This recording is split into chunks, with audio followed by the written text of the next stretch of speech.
Hey guys, Mrs. E here. Today our objective is going to be we are going to choose an affirmation.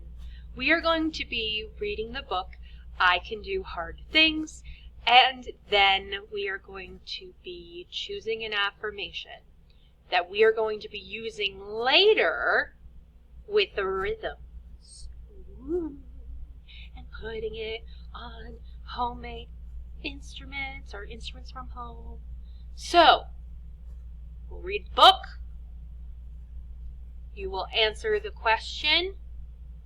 Today, your question that you need to answer for credit is going to be an open-ended question where you're going to pick one of the affirmations from the book or you'll choose your own, and then you will either type it in or say it. And that is all, I think. I'm excited to hear what you guys choose. Let's go!